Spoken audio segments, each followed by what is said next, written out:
Olá, meus amigos, bem-vindo ao nosso canal, bem-vindo a mais este vídeo, bem-vindo ao estudo de número 8 e vamos continuar o nosso assunto, Jesus ensinando a fazer discípulo. Como que Jesus fazia discípulo e como que ele ensinou os seus discípulos a fazerem discípulos. Era muito diferente do nosso método hoje de fazer discípulo. Hoje nós estamos mais preocupados em ensinar e doutrinar as pessoas do que fazer discípulo. E Jesus mostrou na Bíblia, na sua palavra, que fazer discípulo é se envolver diretamente com as pessoas nas casas, nas ruas, nas praças, indo até onde o cego está, o doente, o encarcerado, e é dessa forma, meus amigos, que temos que fazer discípulo. E a ordem de Jesus foi: ide e fazer discípulo, batizando e depois ensinando. Só que nós fazemos tudo o contrário daquilo que Jesus nos pediu. Nós queremos doutrinar, nós queremos dar estudo, passar conhecimento, depois nós queremos batizar a pessoa e depois que ela está dentro da igreja, nós queremos discipular. Só que esta ordem inversa do que Jesus falou, ele não funciona. E é por isso que hoje nós temos um batalhão de gente esquentando o banco dentro da igreja. Por quê? Porque nós não estamos fazendo discípulos, nós estamos fazendo membros de igreja. A nossa preocupação é passar conhecimento, é doutrinar. Eu não estou dizendo que o conhecimento, a doutrina, o estudo não seja importante, mas a ordem de Jesus foi: ide e fazer discípulo. E Jesus mostrou esse método na prática quando ele saía nas ruas, quando ele se envolvia diretamente com todo tipo de pessoas que na época era repreendida pelos fariseus. E hoje, meus amados, infelizmente, os missionários, os pastores, os discípulos de Jesus modernos, os membros, estão gastando mais o fundo da cadeira do que a sola do sapato. E o estudo dessa semana está baseado no livro de Marcos, capítulo 10. Marcos, capítulo 10, nos traz vários ensinamentos. Jesus ensinando na rua, Jesus fazendo discípulo entre as pessoas, Jesus dando ali os ensinamentos, mostrando como que se deve lidar com muitas situações da qual ele foi perguntado. E um dos problemas que trouxeram para Jesus foi a questão do divórcio.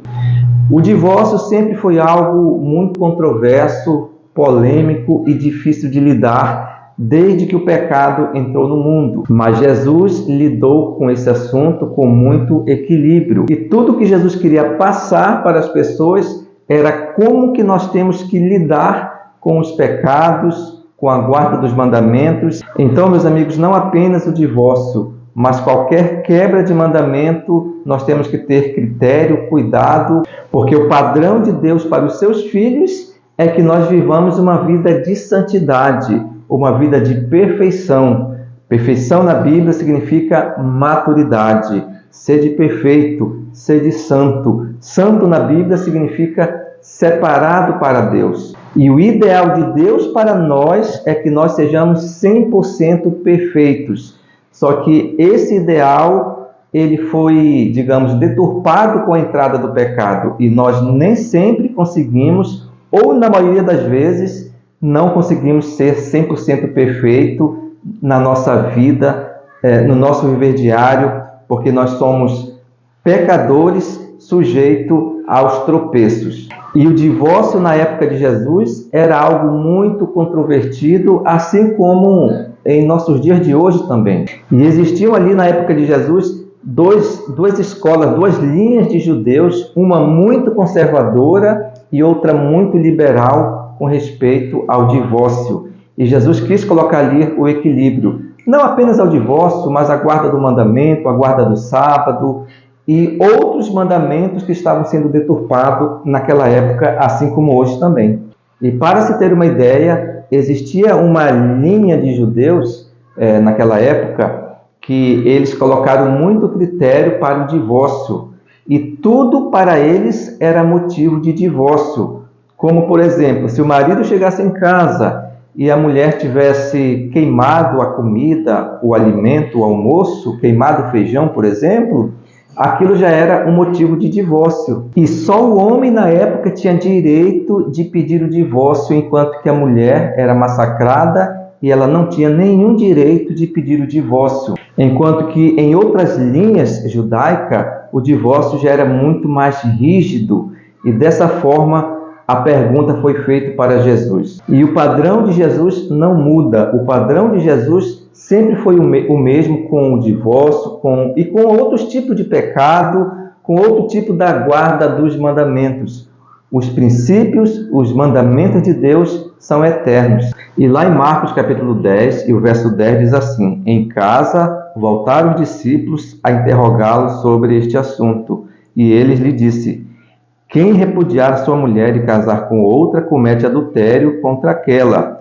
E se ela repudiar o seu marido e casar com outro, também comete adultério. Quando um homem e uma mulher se unem, a Bíblia fala que os dois se tornarão uma só carne, e eles devem viver para o resto de sua vida. E a exceção para o novo casamento dado por Jesus é apenas em caso de adultério de uma das partes ou também em caso de morte. Mas esse assunto hoje ele tem causado muita controvérsia. Esse assunto tem trazido muitas perguntas e muitas vezes sem respostas para muitas pessoas. E alguém faz a seguinte pergunta hoje: mas se uma mulher casa com o marido, se uma mulher ela é espancada, se uma mulher ela é violentada diariamente por um marido que é agressivo, essa mulher ela tem que conviver com esse homem para o resto da sua vida?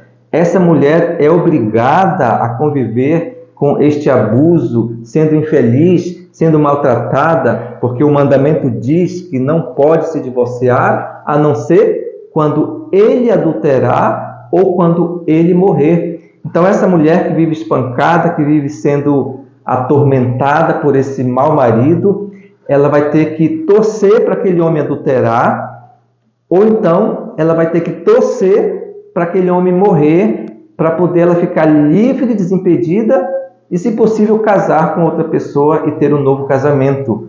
E aí, como lidar com essa situação? E quem sabe algumas mulheres poderiam até pensar: a única forma então é matar ele. É que ele morra, é torcer para que ele morra, é torcer para que ele desapareça, porque o pastor falou que a única opção para o divórcio é se ele adulterar ou então se ele morrer. E aí, meus amigos, como resolver esse problema?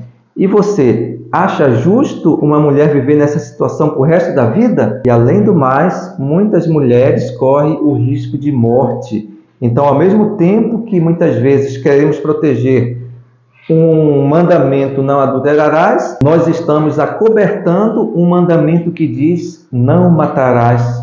Mas, meus amigos, eu acredito que cada caso temos que lidar de forma equilibrada, com muita oração e com muito equilíbrio. Porque o ideal de Deus é que aquele casamento fosse perdurar para a vida toda. Mas, meus amados, nós não vivemos no mundo ideal. A realidade é diferente, porque existe o mundo ideal e existe o mundo real. O ideal de Deus para mim é perfeição. O ideal de Deus para mim é santidade. O ideal de Deus para a união do casamento, para o casal que se uniu, é que ele nunca se divorcie, é que eles vivam até a morte. Esse é o ideal de Deus. E Deus, meus amados, não poderia pedir menos de mim do que o ideal. Todos os mandamentos, o mínimo que Deus pede de mim é o ideal, é o máximo, é 100%. Mas nós não vivemos no mundo ideal. E quando nós lidamos com várias situações, nós temos que ter equilíbrio para lidar com cada situação diferente. Mas, infelizmente, existem muitas igrejas, muitos pastores que levam tudo ao pé da letra e estão sendo piores do que os fariseus da época de Jesus. Porque para muitos o mais importante é cumprir a lei. para muitos, o mais importante é cumprir o manual da igreja. Para muitos, o mais importante é cumprir a praxe. Não importa se uma pessoa está sendo espancada, maltratada, o que importa não são pessoas, o que importam são as regras e a lei. E na época de Jesus acontecia da mesma forma. Para os fariseus, o mais importante era a lei. As pessoas não tinham validade nem importância. Quando aquele ladrão se converteu ao lado de Jesus, lá na cruz do Calvário, Jesus muito bem poderia ter dito para aquele ladrão, dizendo assim: meu amigo, você nunca guardou o sábado. Meu amigo, para entrar no céu, você teria que guardar o sábado. Meu amigo, Jesus poderia ter colocado muita dificuldade para salvar aquele ladrão. E ele estaria certo, Jesus não estaria errado, porque é o que manda a lei. Então, do ponto de vista humano, aquele ladrão, ele não poderia se salvar. Mas Jesus disse: meu amigo, em verdade te digo agora mesmo houve salvação na tua vida, e a tua salvação está garantida, o teu paraíso está garantido. Como que Jesus lida com cada situação, como que Jesus lida com cada pecador.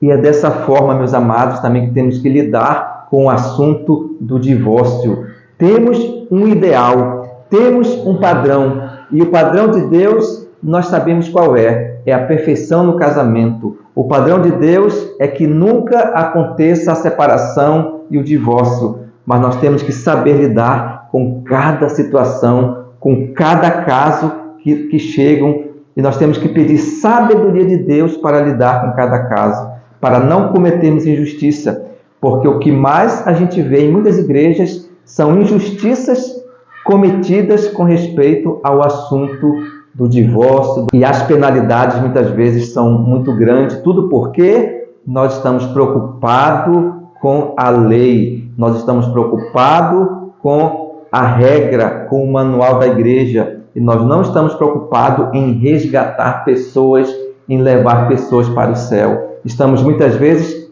piores do que os fariseus. Bem, meus amigos, o outro assunto que o nosso estudo desta semana abordou, continuando ainda em Marcos capítulo 10, Marcos 10, capítulo 13, fala sobre as crianças. Jesus abençoa as crianças. Marcos capítulo 10, o verso 16 diz assim: em verdade vos digo que quem não receber o reino de Deus como uma criança, de maneira nenhuma entrará no reino do céu. E então, tomando nos braços e impondo-lhes as mãos, as crianças o abençoavam. Jesus aqui não estava dizendo que era uma boa ideia nós nos tornarmos como uma criança. A mensagem de Jesus era: se o teu coração, se a raiva que tem dentro de você, se a tua mágoa, se o teu orgulho, se a tua disponibilidade em perdoar as pessoas não for igual a de uma criança que não guarda rancor, que não guarda mágoa, mas que tem uma facilidade muito grande de lidar com situações de conflito, que tem um espírito perdoador, disse Jesus, de modo nenhum você vai entrar no reino do céu. Bem, meus amigos, e o próximo assunto que o nosso estudo abordou também foi o encontro com o jovem rico. Certa ocasião, Jesus se encontrou com um jovem, ele era muito rico, e aquele jovem tinha o desejo de conhecer a Jesus, porque ele se sentia vazio, se sentia uma pessoa perdida, embora estivesse dentro da igreja. E a pergunta dele para Jesus, foi o que ele tinha que fazer para alcançar a vida eterna. E Jesus disse: olha, guarda os mandamentos. Não que os mandamentos seja ou fosse um ponto de salvação. Não que hoje o mandamento tenha o poder para nos salvar. Mas o que temos que levar em consideração era que Jesus estava falando com alguém de dentro da igreja, com alguém que já conhecia o poder da graça de Deus. E depois disso, ele precisava apenas ter uma reforma na sua vida, porque o reavivamento já deveria ter acontecido. Mas, se ele não tinha reforma na sua vida, era muito provável que ele não tinha o reavivamento dentro de si. Por isso, Jesus fez questão de falar para que ele pudesse guardar os mandamentos, para saber como estava o seu reavivamento dentro de si.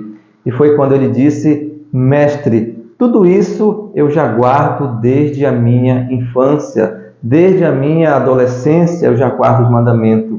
E Jesus continuou: então falta uma coisa te falta. Marcos capítulo 15 e o verso 21 diz assim: E Jesus, fitando-o, o amou e disse: Só uma coisa te falta. Vai, vende tudo o que tens, dá aos pobres e terás um tesouro no céu. Só uma coisa te falta. Quantas coisas faltam na nossa vida? Se Jesus chegasse para mim hoje e dissesse: Moisés, só uma coisa te falta, eu ficaria muito alegre. Sabe por quê? Porque eu percebo que falta muita coisa na minha vida para ser mudado e para ser melhorado e para ser moldado. Quantas coisas faltam em você? Quantas mudanças você precisa fazer? Será que é só uma coisa? E essa uma coisa é capaz de nos tirar do céu. E muitas vezes eu me sinto que falta muita coisa ainda para que eu possa ser mudado. Mas para aquele jovem rico, faltava apenas uma coisa. E essa uma coisa foi o suficiente para levar aquele jovem rico para o inferno. Só uma coisa te falta. Vende tudo o que tens, dá aos pobres e terás um tesouro no céu. Meus amigos, preste bem atenção.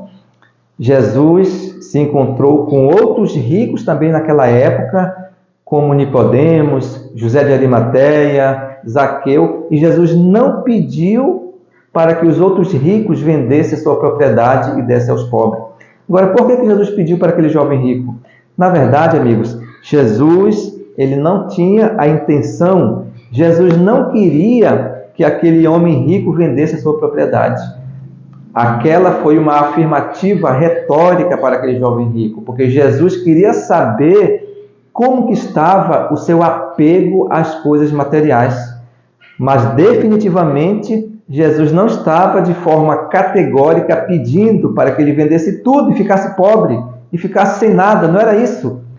Imagine hoje, se para a pessoa se aproximar da igreja de Jesus, se batizar, ela tem que vender tudo com base nesse texto do jovem rico. Isso não tem lógica. Então, hoje, se um rico quiser vir para a igreja se batizar, ele não precisa vender suas propriedades.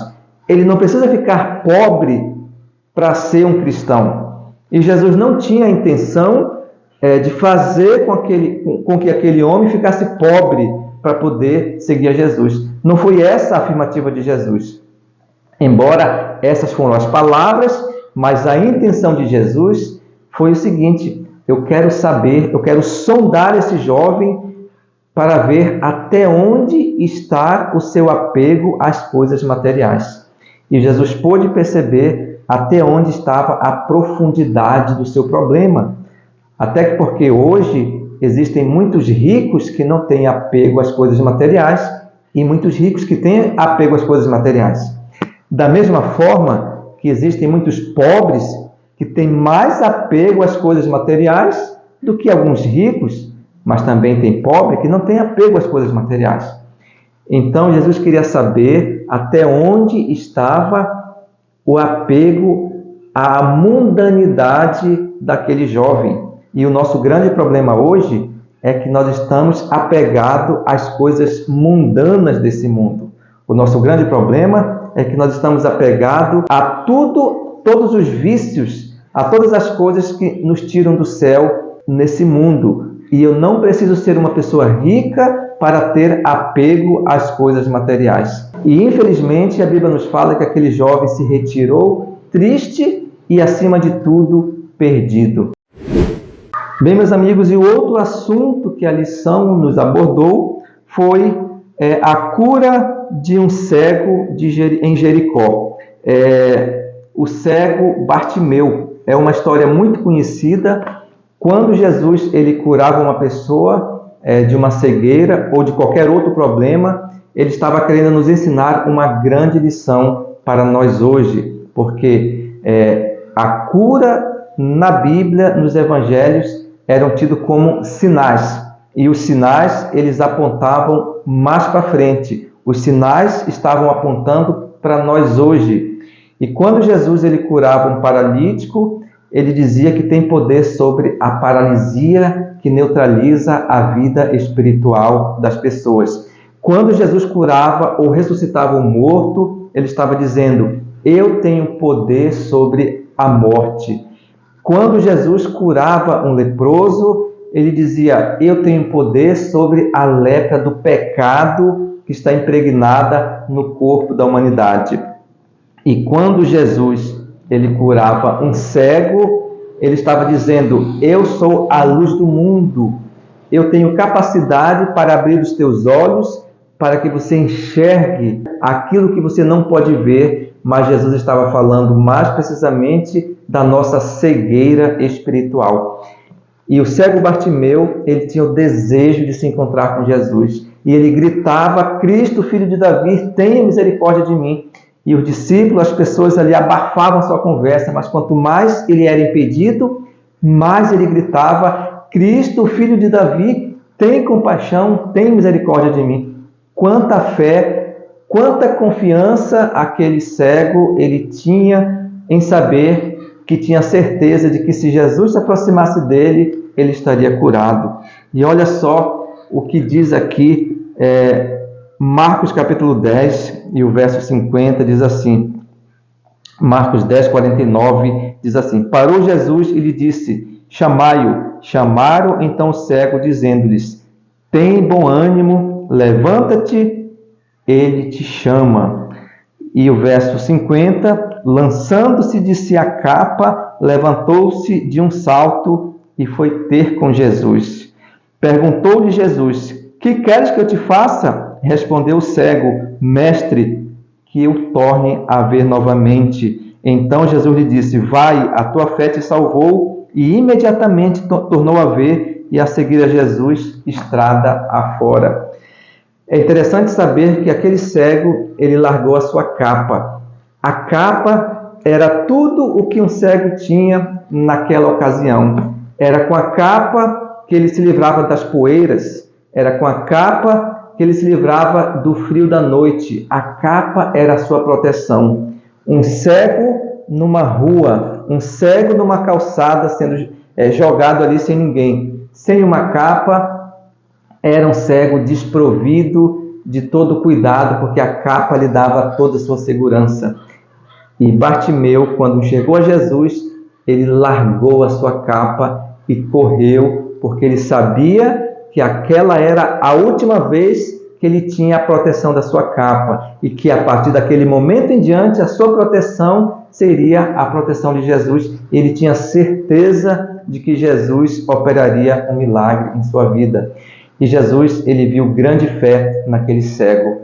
Tanto é que Jesus operou um grande milagre naquele momento e aquele cego foi restaurado e ele passou a seguir a Jesus estrada fora. E Jesus está nos dizendo hoje: meu filho, largue a tua capa, largue aquilo que te impede de eu te dar uma bênção maior. Eu quero abrir teus olhos para que você veja aquilo que você não consegue enxergar. Jesus é o nosso colírio. Jesus quer abrir os nossos olhos e muitas vezes algumas capas nos impedem de nós nos aproximarmos de Jesus. Nós temos muitas capas que carregamos e isso nos impede de nos aproximar e receber a bênção que Jesus tem para a nossa vida, enquanto Jesus pede: largue a tua capa. Bartimeu largou a sua capa, correu até Jesus e o milagre aconteceu. Jesus quer operar também esse milagre na nossa vida. E que a cada dia nós possamos, meus amados, estar mais próximo de Jesus, ser um verdadeiro discípulo, discipular pessoas e desta forma apressarmos e aguardarmos a volta de Jesus. E um dia todos nós estaremos com Ele vivendo na eternidade. Um grande abraço e até o nosso próximo encontro. Tchau!